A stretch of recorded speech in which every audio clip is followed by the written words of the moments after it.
Lucky trick channel पे आपका बहुत बहुत स्वागत है। मैं हूं मुकुल। जैसा कि आप लोग देख रहे हैं, यही मेरा चैनल हुआ लकी ट्रिक। मेरा स्लोगन पढ़ेंगे और खूब बढ़ेंगे, यही मेरे चैनल का लोगो हुआ। और आज हम लोग पढ़ेंगे प्राचीन भारत का, वो भी हड़प्पा सभ्यता, जो काफ़ी इम्पोर्टेंट है, सिंधु सभ्यता। MCQs पढ़ेंगे और काफ़ी अलग ही अंदाज में पढ़ेंगे MCQs, कोई चीज़ भूलेंगे भी नहीं, ट्रिक के माध्यम से पढ़ेंगे दोस्तों।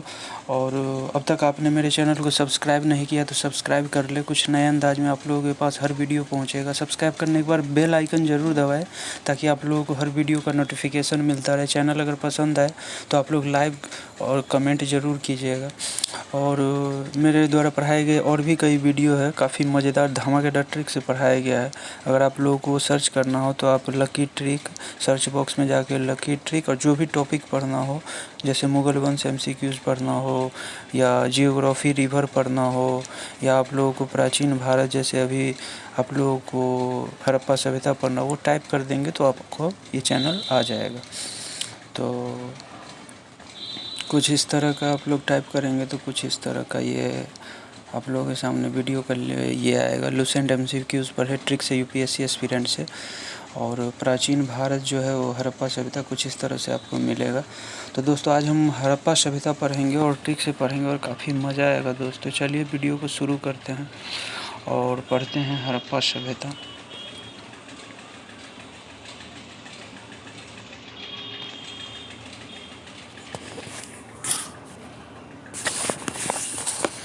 हड़प्पा सभ्यता का सर्वाधिक मान्यता प्राप्त काल कौन सा है?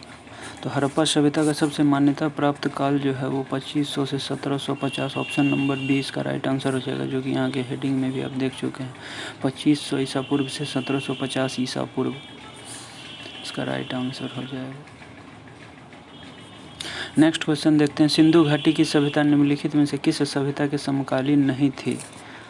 तो ये जो थी समकालीन नहीं थी, ग्रीक की सभ्यता के समकालीन नहीं थी, तो इसका राइट आंसर हो जाएगा ऑप्शन नंबर डी। ग्रीक की सभ्यता की ये समकालीन नहीं थी, बाकी तीनों के समकालीन ये थे। सिंधु घाटी की सभ्यता कहाँ तक विस्तृत थी? तो सिंधु घाटी सभ्यता की सभ्यता जो थी वो पंजाब, राजस्थान, गुजरात, उत्तर प्रदेश, हरियाणा, सिंध और बलूचिस्तान तक ये थी। नेक्स्ट क्वेश्चन देखते हैं। सिंधु घाटी की सभ्यता में घोड़े के अवशेष कहाँ से मिले हैं? तो घोड़े के अवशेष मिले हैं सुरकोटदा से। सुरकोटदा से घोड़े के अवशेष मिले हैं। नेक्स्ट क्वेश्चन देखते हैं। सिंधु घाटी स्थल कालीबंगम किस प्रदेश में है? कालीबंगम जो है दोस्तों वो है राजस्थान में कालीबंगम।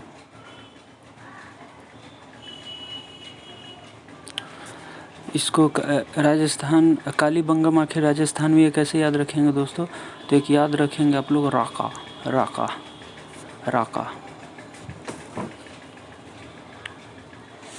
जैसे अजय देवगन की आप लोगों ने एक फिल्म देखी होगी जिसमें उसका नाम शाकाल रहता है, तो वही शाका से राका, ऐसे ही करके कुछ इसको कोरिलेट करके याद करने की कोशिश करेंगे। राका रा से राजस्थान और का से कालीबंगम। दोस्तों मैं जो कह रहा हूँ ना, आप लोग एक बार अगर इस राका को ऐसे ऐसे करके जब भी आप रिवीजन करेंगे, ऐसे पढ़ेंगे, तो आपके माइंड में सेट हो जाएगा कि यार कालीबंगम, कारा या राका। अगर आप कारा भूल जाए तो इसमें आप लोग और एक याद रखना कारा से याद रखना का से कालीबंगम, राजे से राजस्थान। ये कारा आखिर है क्या? तो कारा से कारागिरी। तो इस तरह हम लोग याद करेंगे दोस्तों। हमारा कॉन्शियस माइंड ऐसा होता है कि हम लोग एक बार कोई चीज़ को देख लेते हैं, 2-3 बार देखते हैं कारा राका ऐसे करके, तो हम लोग के माइंड में याद रहता है। मैंने UPSC के एग्ज़ाम में इसी तरह याद किया और वो जब भी क्वेश्चन आया तो मैं उसको एक चुटकी में हल कर दिया, उसमें सोचने की कोई गुंजाइश नहीं थी। तो इस तरह से हम लोग कुछ नए अंदाज में पढ़ेंगे और याद रखने की कोशिश करेंगे। अब नेक्स्ट क्वेश्चन देखते हैं। निम्नलिखित में से किस पदार्थ का उपयोग हड़प्पा काल की मोहरों के निर्माण में मुख्य रूप से हुआ है? तो ये है दोस्तों सेलखरी का निर्माण हुआ है। हड़प्पा सभ्यता किस युग की थी? तो हड़प्पा सभ्यता किस युग की थी? ये कांस्य युग की सभ्यता थी। नेक्स्ट क्वेश्चन देखते हैं। सिंधु घाटी सभ्यता के लोगों का मुख्य व्यवसाय क्या था? सिंधु घाटी सभ्यता के लोगों का मुख्य व्यवसाय क्या था? व्यापार करना था मुख्य व्यवसायी लोगों का। नेक्स्ट क्वेश्चन, हड़प्पा सभ्यता के निवासी थे, तो हड़प्पा सभ्यता के निवासी शहरी थे। इनमें शहरी कौशल इतना ज़बरदस्त था जिसकी चर्चा अभी भी हम लोग वर्तमान युग में करते हैं। सिंधु सभ्यता के घर किससे बनाए जाते थे, तो सिंधु सभ्यता के घर जो थे वो ईंट से ही बनाए जाते थे। हड़प्पा वासी किस वस्तु के उत्पादन में सर्वप्रथम थे, तो कपास, सिंडस, इसी से इसका नाम सिंधु घाटी सभ्यता पड़ा था, सिंडस को। निम्नलिखित विद्वानों में से हड़प्पा सभ्यता का सर्वप्रथम खोजकर्ता कौन था? हड़प्पा सभ्यता का सर्वप्रथम खोजकर्ता कौन था? तो ये थे दयाराम साहनी ने, जो कि 1921 ईस्वी में, दोस्तों याद रखिएगा 1921 में इन्होंने हड़प्पा सभ्यता की खोज की थी। 13 नंबर क्वेश्चन है, सिंधु सभ्यता का पतन नगर यानी बंदरगाह कौन सा था? तो ये था लोथल, दोस्तों गुजरात याद रखेंगे, लोथल जो था वो बंदरगाह था, फेमस बंदरगाह। नेक्स्ट क्वेश्चन देखते हैं, पैमानों की खोज ने यह सिद्ध कर दिया कि सिंधु घाटी के लोग माप और तौल से परिचित थे। यह खोज कहाँ पर हुई, माप और तौल से? ये थी लोथल से। पैमानों की खोज ने यह सिद्ध कर दिया कि सिंधु घाटी के लोग माप और तौल से परिचित थे। यह खोज जो हुई थी वो लोथल में हुई थी, ये याद रखेंगे। हड़प्पाकालीन समाज किन वर्गों में विभक्त था? तो हड़प्पाकालीन समाज जो था वो विद्वान, योद्धा, व्यापारी और श्रमिक। विद्वान, योद्धा, व्यापारी और श्रमिक।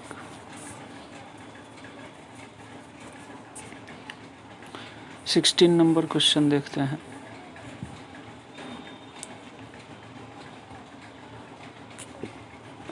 सिंधु सभ्यता का सर्वाधिक उपयुक्त नाम क्या था? सर्वाधिक उपयुक्त नाम था हड़प्पा सभ्यता, हड़प्पा। निम्नलिखित में से कौन से लक्षण सिंधु सभ्यता के लोगों का सही चित्रण करता है? तो ये करता है, वे देवी और देवताओं दोनों की पूजा करते थे। वे देवी और देवता दोनों की पूजा करते थे। उनके विशाल महल और मंदिर होते थे। ये गलत है दोस्तों, मंदिर एक तरह से पाए ही नहीं गए थे वहाँ पर। एक जो अपवाद स्वरूप आता है वो विशाल स्नानागार, जो आध्यात्मिक केंद्र भी उसको मतलब आध्यात्मिक केंद्र माना जाता है, वो अपवाद में आता है। लेकिन सिंधु सभ्यता में मंदिर होते ही नहीं थे। वे युद्ध में घोड़ों तथा खींचे जाने वाले रथों का उपयोग करते थे। ये बिल्कुल गलत है, इसलिए इसका राइट आंसर केवल बी हो जाएगा। हड़प्पा सभ्यता की खोज किस वर्ष में हुई थी? दोस्तों अभी मैंने बताया था दयाराम साहनी जी के नेतृत्व में 1921 में हुई थी। हड़प्पा सभ्यता के बारे में कौन सी उक्ति सही है? हड़प्पा सभ्यता के बारे में कौन सी उक्ति सही है? उन्होंने पशुपति का सम्मान करना आरंभ किया, सी आंसर। नेक्स्ट क्वेश्चन देखते हैं, हड़प्पा के लोगों की सामाजिक पद्धति थी। हड़प्पा के लोगों की सामाजिक पद्धति क्या थी? उचित समतावादी जो थी वो पद्धति थी इन लोगों की। सिंध का नखलिस्तान बाग हड़प्पा सभ्यता के पूरा स्थल को क्या कहा जाता है? वो कहा जाता है मोहनजोदड़ो को। दोस्तों इसको याद कैसे रखेंगे कि सिंध का नखलिस्तान या बाग हड़प्पा सभ्यता के किस पूरा स्थल को कहा जाता है? तो इसको याद रखने के लिए दोस्तों करेंगे सिंध का नखलिस्तान। नखलिस्तान में हम लोग देखते हैं दोस्तों गौर से, तो नख किसको होगा? मोहन नाम के लड़के को ही होगा ना। हड़प्पा कोई नाम हुआ, कालीबंगा कोई नाम, लोथल नाम नहीं ना, वो मोहनजोदड़ो में जो मोहन है, मोहन को ही तो नख होगा। नख मिस नाखून, मोहन को ही तो नाखून होगा। कुछ इस तरह हम लोग याद करेंगे। दोस्तों आप दोबारा भूल ही नहीं सकते मेरे द्वारा पढ़ाई गई वीडियो को, इसीलिए चैनल को आप ज़रूर सब्सक्राइब करें ताकि आप लोगों को मेरे द्वारा इसी तरह की जो ट्रिक से पढ़ाई होती है उसी तरह आप लोग को वीडियो हमेशा पहुंचते रहे, मैं यह उम्मीद करता हूं। और ज़रूर आप लोग सब्सक्राइब करें, और काफ़ी जल्दी से जल्दी अब आप लोगों का जो सिलेक्शन होने का टाइम हो अब आ चुका है, तो इसीलिए चैनल को ज़रूर सब्सक्राइब करेंगे। हड़प्पा सभ्यता के संपूर्ण क्षेत्र का आकार किस प्रकार का था? तो ये था त्रिभुजाकार था हड़प्पा सभ्यता का जो ये था। हड़प्पा सभ्यता के संपूर्ण क्षेत्र का आकार। अब सूची 1 को सूची 2 से मिलाना है, करना है।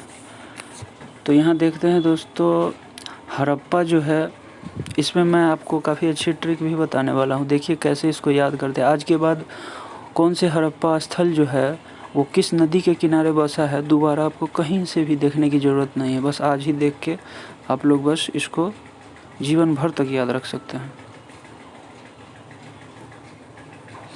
तो हड़प्पा दोस्तों है वो है रावी नदी के किनारे, मोहनजोदड़ो है वो सिंधु नदी के किनारे। कैसे है यह आप लोग अभी बस कुछ ही सेकंड में अब इसको जीवन भर याद रखने वाले हैं। अब आप किसी को बताते चलेंगे, अरे यार रटते क्यों हो, अब तो ऐसे पढ़ो कुछ नए स्टाइल में। लोथल जो है वो भोगवा नदी के किनारे है और कालीबंगा जो है वो घग्गर नदी के किनारे। तो इसको देखिए दोस्तों कितने अच्छे तरीके से हम लोग तुरंत याद कर लेंगे। हड़प्पा रावी नदी के किनारे आखिर क्यों स्थित है, तो हम देखेंगे क्यों की स्थित है। हड़प्पा,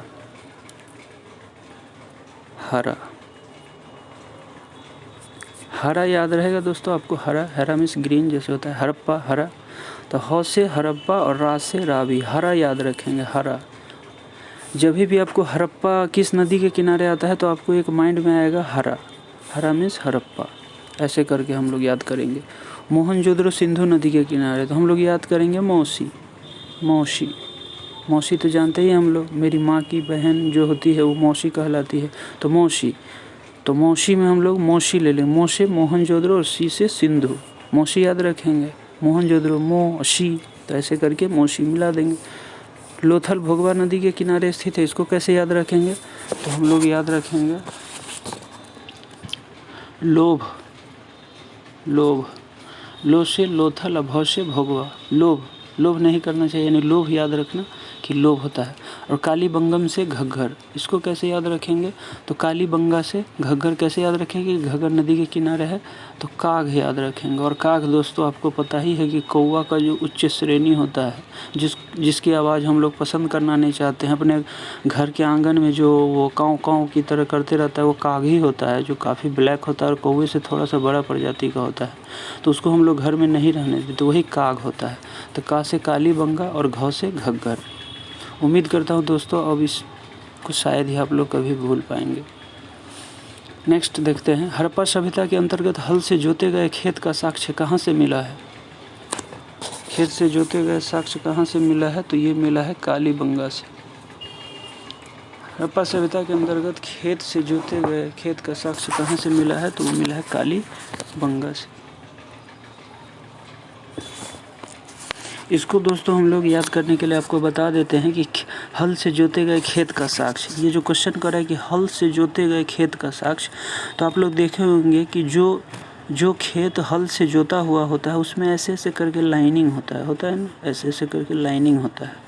ऐसे ऐसे करके लाइनिंग क्या होता है, तो हम लोग देखते हैं कालीबंगा का दूसरा नाम ही होता है दोस्तों चूड़ियाँ। चूड़ी का जो शेप होता है वो कैसा होगा, तो देखिएगा जैसे हल इस तरह जोता हुआ रहता है, जुते हुए साक्ष्य, तो हल इस तरह जुते हुए रहता है, तो इस तरह का हम लोग देखते हैं कि चूड़ी स्टैंड भी होता है दोस्तों। चूड़ी स्टैंड होता है ना, चूड़ी का स्टैंड, तो इसमें हम लोग क्या करते हैं, चूड़ी का स्टैंड रखते हैं।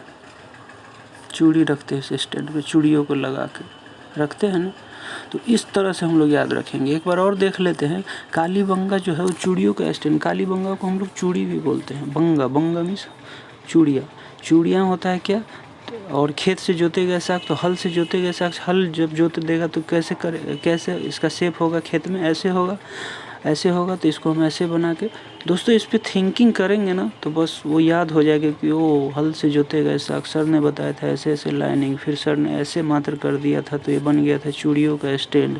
और चूड़ी किसे को कहते हैं, कालीबंगा को कहते हैं, और चूड़ी को सर ने ऐसे ऐसे रखा। बस इतना ही कहानी मात्र बना के याद करेंगे ना दोस्तों, ऐसे हम रटेंगे तो कभी कभी हो सकता है हमको बनावली में टिक लग जाए, कभी लोथल में लग जाए, लेकिन इस तरह से हम लोग। अब आप दोबारा इस वीडियो को जब देखेंगे तो हल से जोते गए साग जब भी आपके माइंड क्वेश्चन आएगा तो आप डायरेक्ट इसको क्या करेंगे, ऐसे ऐसे सर ने बताया था हल ऐसे ऐसे होता है, तो इस तरह से आप लोग बताएंगे।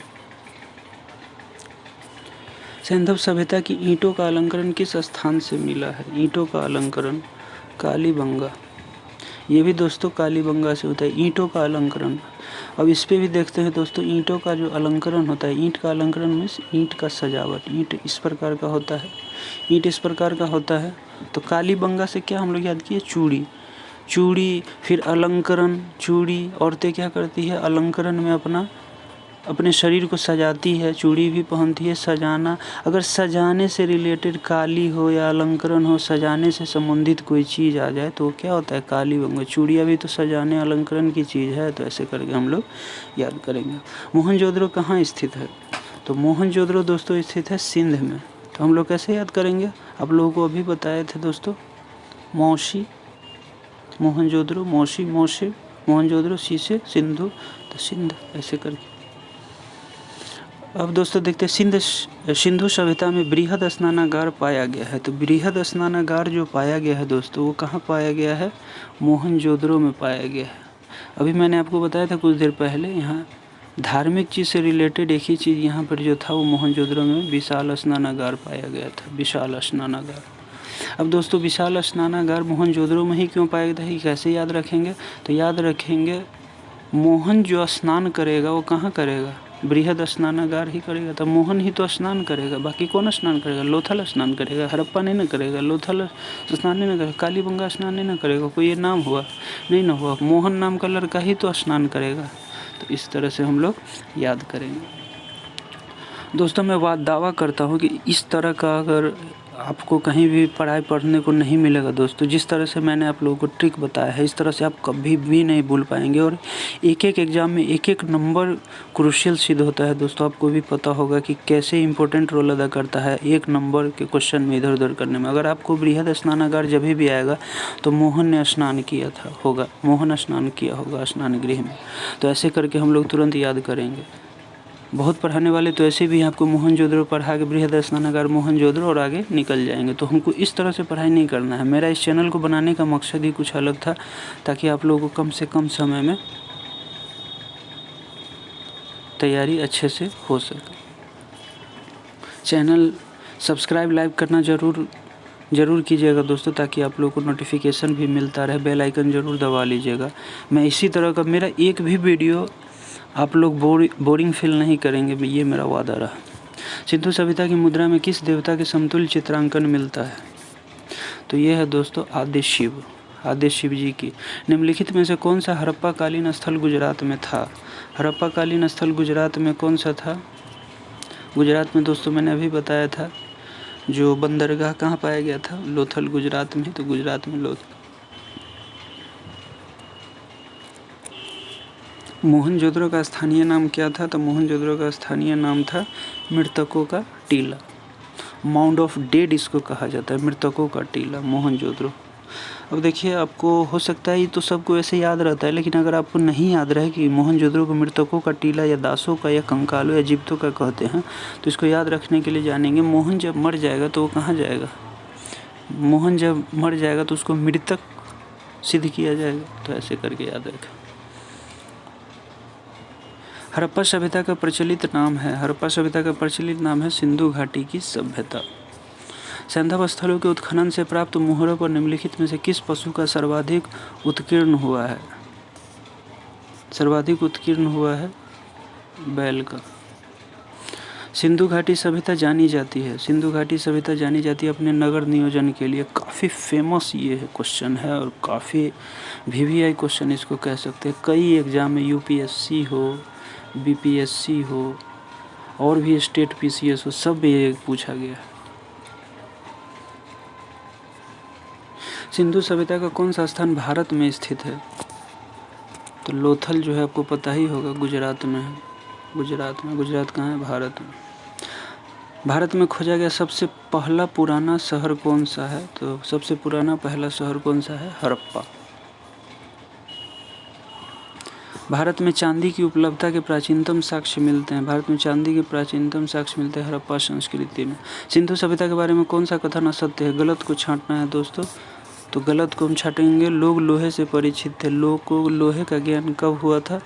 1000 ईसा पूर्व में। आप लोगों को पता होगा लोहे का ज्ञान वो बाद में लोगों को प्राप्त होता है, इसीलिए बाद बाकी सारा ये सब जितना है सही है। लोहे से परिचित है, ये गलत है। सिंधु सभ्यता की उत्तरी सीमा, सिंधु सभ्यता की उत्तरी सीमा मांड, जम्मू कश्मीर। ये सीमा की बात कर रहा है, सीमा को मिलाना है कि सिंधु सभ्यता की दक्षिणी सीमा दाइमाबाद, पूर्वी सीमा आलमगीर, सिंधु सभ्यता की पश्चिमी सीमा सूतका गंडोर। दोस्तों आपको पहले ही मैंने बताया कि बस मैं खाना पूर्ति नहीं करूँगा, टिक लगा के निकलते नहीं जाऊँगा। आपको बताऊँगा कि आखिर क्यों ये उत्तरी सीमा है और क्यों ये दक्षिणी सीमा है। क्योंकि यूपीएससी का एक्सपीरियंस आप लोगों को पढ़ेंगे तो छोटे एग्ज़ाम से लेकर जितना भी स्टेट पीसीएस, बीपीएससी वगैरह है, यूपी पीसीएस है, इस सब में आपको काम आएगा। तो सिंधु सभ्यता की उत्तरी सीमा जो है मांड जम्मू कश्मीर। उत्तरी सीमा यानी सबसे ऊपर यानी जम्मू कश्मीर जो है मैप में हम लोग देखेंगे तो सबसे उत्तरी सीमा है मैप में। और मांड जम्मू कश्मीर में। सिंधु सभ्यता का दक्षिणी सीमा दाइमाबाद में है। द से दक्षिण, द से दाइमाबाद, ऐसे याद रखेंगे सिंधु सभ्यता में। द से दक्षिण, द से दाइमाबाद। सिंधु सभ्यता की पूर्वी सीमा कहाँ है? तो पूर्वी सीमा हम लोग चले जाएंगे यूपी में, चले जाएंगे यूपी में, वो भी कहाँ? आलमगीरपुर में। और सिंधु सभ्यता की पश्चिमी सीमा सूतका गंडोर। तो पश्चिमी सीमा को हम लोग याद रखेंगे पशु, प से पश्चिमी, अशु से सूतका गंडोर, पशु याद रखेंगे, पशु, प से पश्चिमी, अशु से सूतका गंडोर। और पूर्वी सीमा से हम लोग याद रखेंगे आलमगीरपुर, तो पुआ याद रखेंगे दोस्तों, पुआ। ये पूर्वी सीमा आलमगीरपुर में ही है, तो कैसे याद रखेंगे? पुआ हम लोग जो खाते हैं घर में, मालपुआ का पुआ। तो पू से पूर्वी और आ से आलमगीरपुर। जैसे ही आपको पूर्वी सीमा है, सिंधु सभ्यता की पूर्वी सीमा की बात करें तो पू याद आएगा, और पू से आगे तुरंत आपको याद आएगा वो सर ने पुआ बताया था। ये कॉन्शियस माइंड में आ जाता है दोस्तों, आप 2 से 3 बार प्रैक्टिस करेंगे तो। मांड किस नदी के किनारे स्थित है? मांड कह रहा है दोस्तों, अभी आप लोगों को पता होगा उत्तरी सीमा में, हड़प्पा की उत्तरी सीमा। तो मांड किस नदी के किनारे होगा? तो मांड जो होगा दोस्तों वो हो जाएगा चेनाब नदी के किनारे।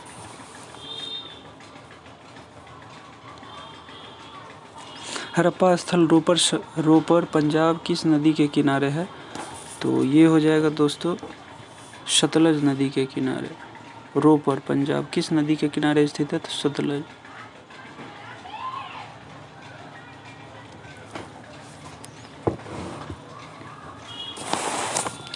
हड़प्पा में एक उन्नत जल प्रबंधन प्रणाली का पता चलता है, तो ये चलता है धौलावीरा में। हड़प्पा में एक उन्नत जल प्रबंधन प्रणाली का पता चलता है धौलावीरा में। नेक्स्ट क्वेश्चन देखते हैं 42।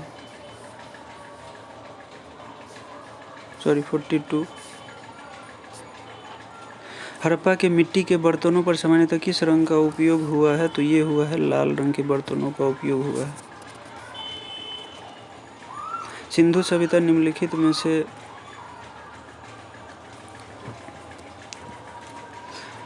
दोस्तों मिट्टी के बर्तनों पर लाल और काला, ये दोनों दोस्तों याद रखेंगे। काला तो इसमें कहीं है नहीं, तो इसीलिए लाल हो जाएगा, तो लाल इम्पोर्टेंट है, इसको याद रखेंगे।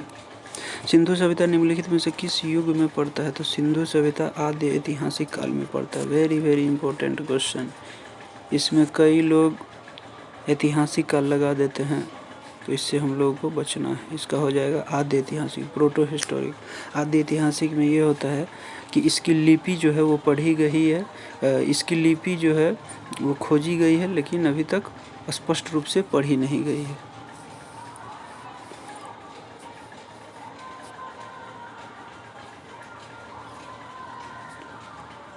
सिंधु सभ्यता की विकसित अवस्था में निम्नलिखित किस स्थल घरों में कुओं के अवशेष मिले? तो ये मिले हैं दोस्तों वही जो मैंने विशाल स्नानागार, तो विशाल स्नान मोहन कहाँ स्नान करेगा? तो विशाल स्नानागार में। सिंधु घाटी सभ्यता को खोज निकाल में जिन 2 भारतीयों का नाम जुड़ा है वो कौन है? दयाराम साहनी और राखालदास बनर्जी। तो दयाराम साहनी ने 1921 में और राखालदास बनर्जी ने 1922 में, ठीक 1 साल बाद। रंगपुर जहाँ हड़प्पा की समकालीन सभ्यता थी, रंगपुर जहाँ की हड़प्पा में समकालीन सभ्यता थी सौराष्ट्र में रंगपुर। इसको याद करने के लिए दोस्तों मैं बताऊँ, रंगपुर जहाँ हड़प्पा सभ्यता थी, तो रंगपुर पूछ देता है कि आखिर किस जगह पे थी, तो रंगपुर सौराष्ट्र में थी। तो ये कैसे याद रखेंगे? आप तो कुछ में भी टिक लगा सकते, तो कैसे याद रखेंगे? 100 रंग। होली में 100 रंग भी उड़ते हैं, उड़ा दो 100 रंग, हम तो रंग में रंग जाएंगे, ऐसे करके 100 रंग। सौराष्ट्र में जो 100 है उससे 100 ले लेंगे और रंग से रंग। 100 रंग, जब भी रंग पूरा है 100 रंग कॉन्शियस माइंड में आ जाता है। हड़प्पा एवं मोहनजोदड़ो की पुरातात्विक खुदाई के प्रभारी थे, ये थे सर जॉन मार्शल। इन्हीं के नेतृत्व में दयाराम साहनी जी ने 1921 में हड़प्पा सभ्यता की खोज की थी।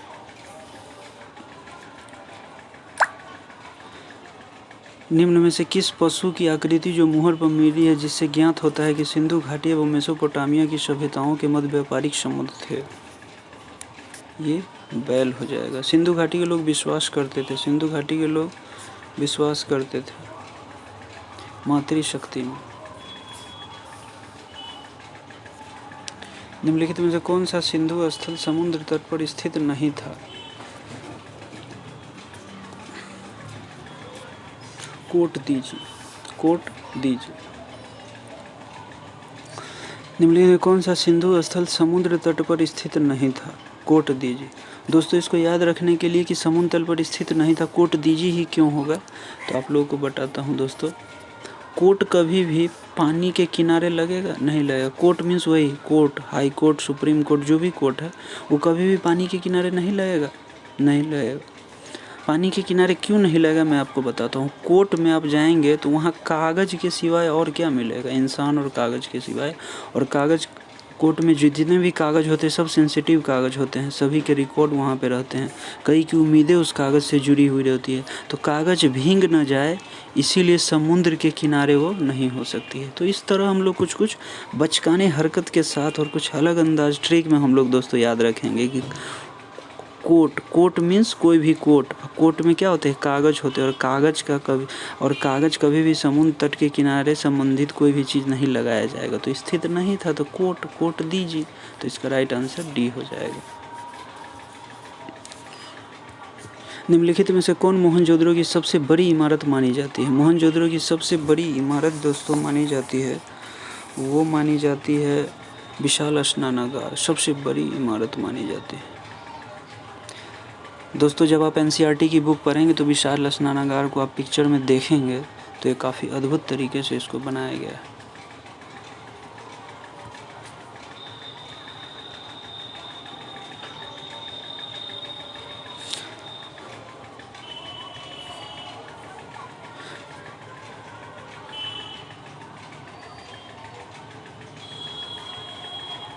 हड़प्पाकालीन लोगों ने नगरों में घरों के विन्यास के लिए कौन सी पद्धति अपनाई थी? तो यह अपनाई थी ग्रिड पद्धति, काफ़ी इंपॉर्टेंट पद्धति। ग्रिड पद्धति कैसी होती थी आप लोग दोस्तों चित्र में आप लोग बुक पढ़े होंगे तो आप लोग देखें ग्रिड पद्धति, ये काफ़ी बेहतरीन तरीके से ग्रिड किया गया था।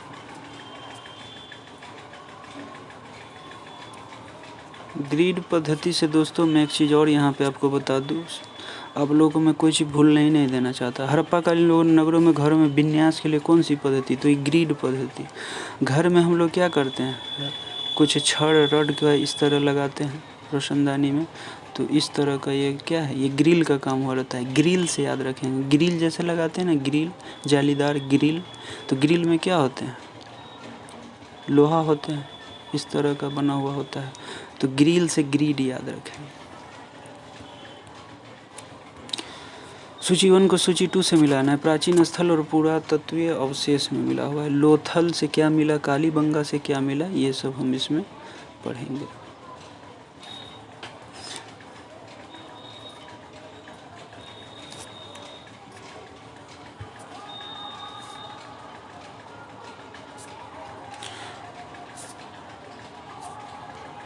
तो दोस्तों इसमें हम लोग देखेंगे लोथल जो है वहाँ से क्या मिला है हम लोगों को, लोथल से वो मिला है गोदीबारा।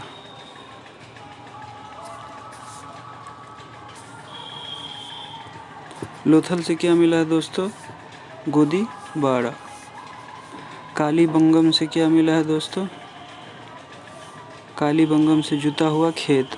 मैंने आपको पहले भी बताया कालीबंगम मतलब चूड़ी है, चूड़ी मतलब इस तरह से खेत जोता हुआ रहता है, इसमें निशान खेत में आ जाते हैं और कुछ इस तरह कर देंगे तो चूड़ी का स्टैंड बन जाएगा। चूड़ी मीन्स कालीबंगा, कालीबंगा मीन्स चूड़ी, तो ऐसे करके हम लोग याद रखेंगे। धौलावीरा, तो धौलावीरा दोस्तों याद रखेंगे हड़प्पाई लिपि के बड़े आकार के 10 चित्र वाले एक शिलालेख मिले हैं, पट मिला है, तो इसको कहेंगे बनावली, बनावली दोस्तों हो जाएगा। रेस्ट बच गया, पकी मिट्टी के बर्तन कोई हल्की प्रतिकृति, तो ये इसका राइट आंसर हो जाएगा। 54 नंबर देखते हैं। निम्नलिखित पशुओं में से किस एक का हड़प्पा सभ्यता में पाई मोहर और टेराकोटा स्थायी निरूपण अंकन नहीं हुआ था? निरूपण अंकन नहीं हुआ था, तो ये था शेर। हड़प्पावासी किस धातु से परिचित नहीं थे? तो ये थे लोहा से परिचित नहीं थे, वो 1000 ईसा पूर्व में वो मिला हुआ था दोस्तों। निम्नलिखित में से किस स्थल से युगल सावधान द्विसंस्कार, वेरी वेरी इंपॉर्टेंट, न जाने कितने एग्जाम में ये पूछे होंगे। यूपीएससी से लेके जितने भी नीचे के एग्जाम है सब एग्जाम में पूछा है इसको, वेरी इंपॉर्टेंट क्वेश्चन है। लोथल से ये, इसको याद करने के लिए लोथल इसका क्यों होगा दोस्तों मैं आपको बता देता हूँ। आज के बाद आप लोगों को भूलना मुश्किल हो जाएगा कि कैसे इसको भूलें। आपको जब तक ये आपका लाइफ है तब तक आप इसको याद रखें। इसका जो ट्रिक दोस्तों मैंने बनाया था, लोथल में युगल समाधान या द्विसंस्कार आखिर क्यों होगा?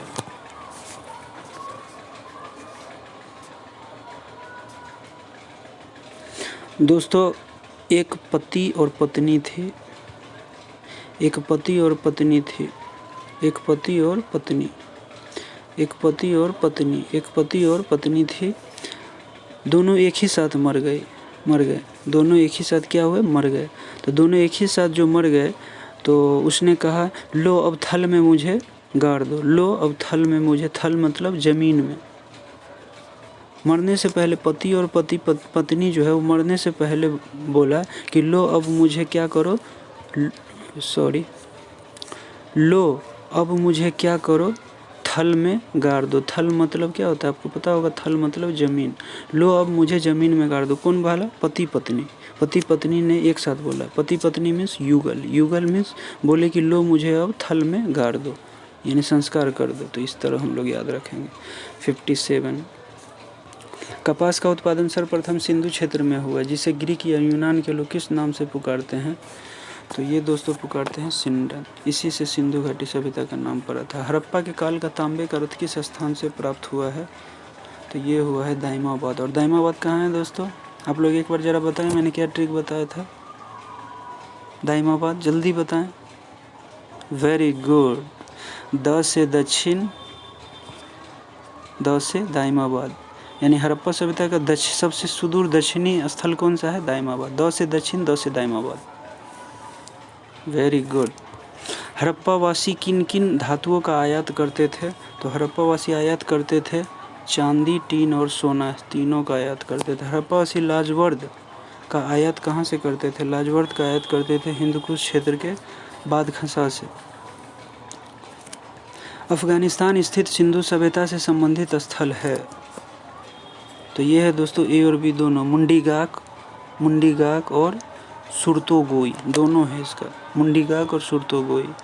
कौन कौन से नगर सिंधु सभ्यता के बंदरगाह नगर थे? तो ये थे दोस्तों, लोथल भी बंदरगाह थे, सुतका, गंडोर, अल्लाहदीनो एवं बालाकोट, कुंतासी, ये सब। बालाकोट को दोस्तों आप लोग भूल नहीं सकते हैं, बालाकोट पर जो एयर स्ट्राइक हुआ था।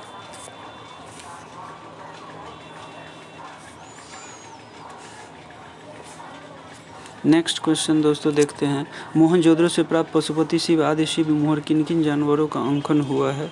तो ये हुआ है व्याघ्र, हाथी, गेंडा, भैंसा और हिरन, इनमें से सभी। किस हड़प्पाकालीन स्थल से नित्य मुद्रा वाली स्त्री की कांस्य मूर्ति प्राप्त हुई है? VVI क्वेश्चन, VVI, VIP कुछ भी कह सकते हैं इसको, very important, VIQ very important question.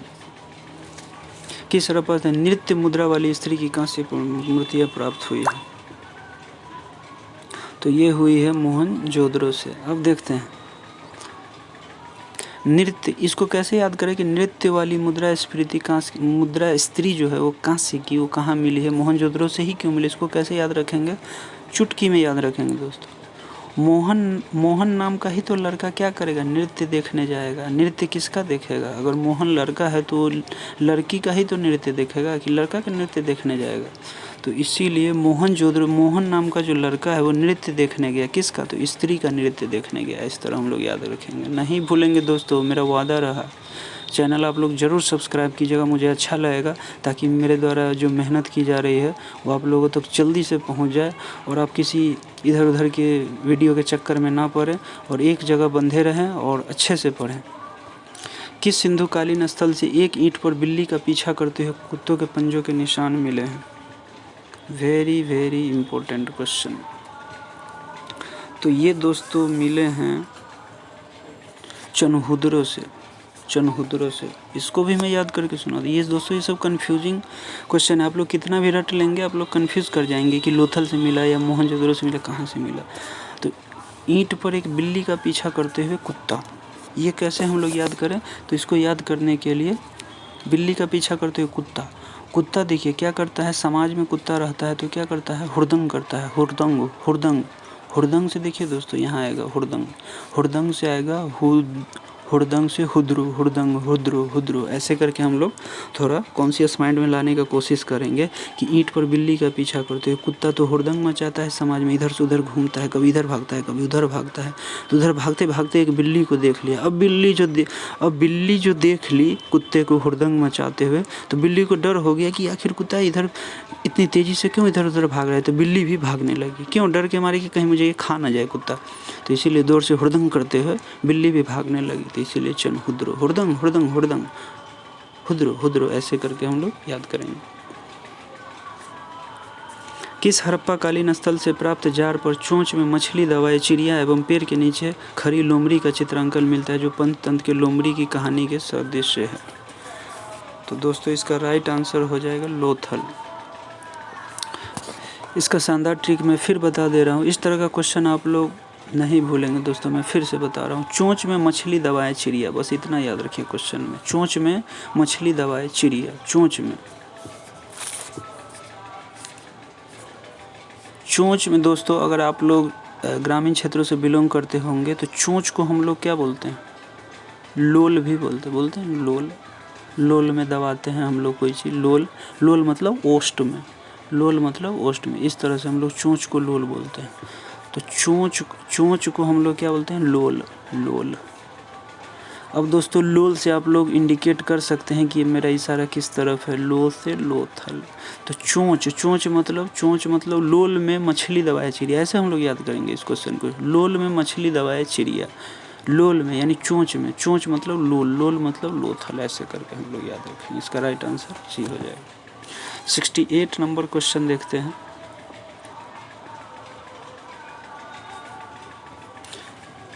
स्वातंत्र्योत्तर भारत में यानी स्वतंत्रता के बाद दोस्तों इसका हुआ मतलब भारत में सबसे अधिक संख्या में, थोड़ा दोस्तों मैं आप लोगों को कुछ ही सेकंड में बता देता हूँ। स्वातंत्र्योत्तर भारत में यानी स्वतंत्रता के बाद, इस तरह का क्वेश्चन दोस्तों यूपीएससी अगर आप एग्ज़ाम देंगे तो इसी तरह के डिफ़िकल्ट कभी कभी वर्ड आप लोगों को देखने को मिलते हैं। और कई बार कोर्ट से लेके मीडिया में कई बार इस वर्ड से रिलेटेड प्रॉब्लम को लेकर कई बार मीडिया में भी कई बार बवाल भी हो चुका है यूपीएससी के प्रश्न पूछने को लेकर। तो इस तरह से आप लोग इस वर्ड को भी काफ़ी अच्छे से देखेंगे। स्वतंत्रोत्तर भारत में सबसे अधिक संख्या में हड़प्पाकालीन स्थलों की खोज किस प्रांत में हुई, यानी स्वतंत्रता के बाद आप लोग याद रखेंगे। तो ये हुई थी दोस्तों गुजरात में।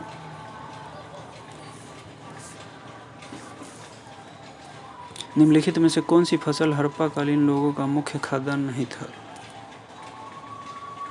तो ये था चावल, जौ, दाल, ये सब, गेहूँ सब था, लेकिन ये नहीं था। हड़प्पा तथा मोहनजोदड़ो विलुप्त हो गए, वे उत्खनन के दौरान प्रकट हुए थे। ए और आर दोनों सही और आर ए का सही स्पष्टीकरण। सिंधु घाटी सभ्यता के संदर्भ में निम्नलिखित कथनों पर विचार कीजिए। सही कथन कौन सा इसमें चुनना है? यह प्रमुखतः लौकिक सभ्यता थी, उसमें धार्मिक तत्व यद्यपि उपस्थिति तथा वर्चस्वशाली नहीं थे। एकदम सही है। उस काल में भारत में कपास से वस्त्र बनाए जाते थे। कपास तो ये लोगों का काफ़ी फेवरेट था। सूची 1 को सूची 2 से मिलाना है। फिर से दोस्तों वही आ गया। इस क्वेश्चन में तो आप लोग खुद कर सकते हैं, लेकिन मैं फिर भी बताऊंगा। आप लोग बस थोड़ा देख लें, मैं 10 सेकंड की होल्ड करता हूँ। आप लोग सोच लें कि इसमें आखिर कौन कौन सा होगा। आप लोग खुद से टिक लगा लें और या मन में कहीं ABCD करके सोच लें कि इसमें क्या होगा।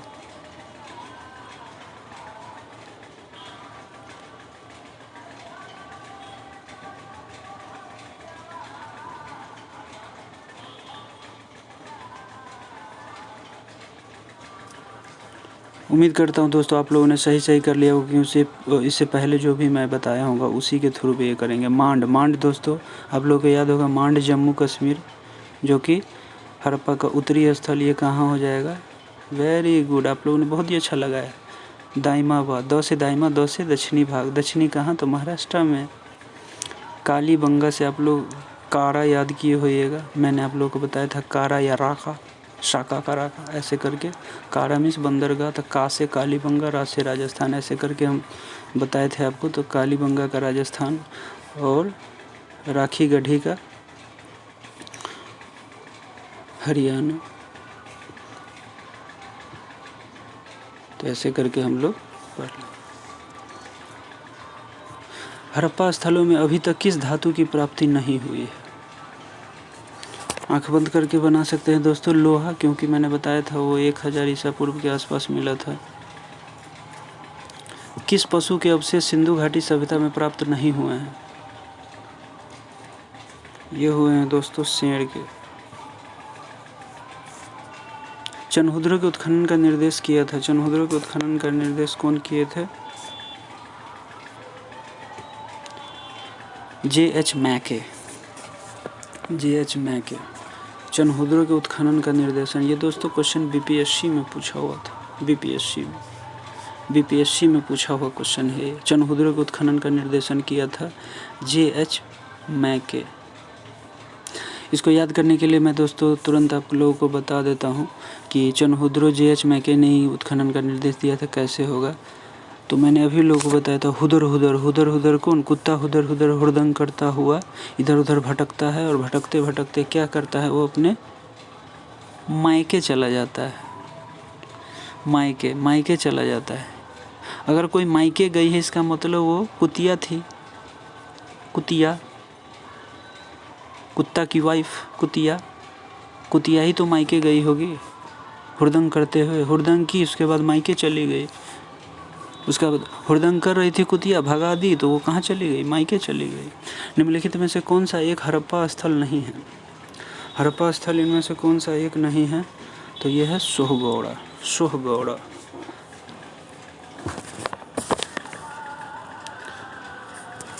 तो दोस्तों टोटल इसमें 76 क्वेश्चन थे। उम्मीद करता हूँ आप लोगों को ये वीडियो काफ़ी पसंद आया होगा और इन्जॉय भी आप लोग किए होंगे। दोस्तों मैं इसी तरह का धमाकेदार वीडियो बनाऊंगा, और लकी ट्रिक चैनल को आप लोग ज़रूर सब्सक्राइब कीजिए। लकी ट्रिक चैनल इतना टाइप करने के बाद आप लोग कोई भी टॉपिक का नाम दे देंगे, वो चैनल मेरा आ जाएगा।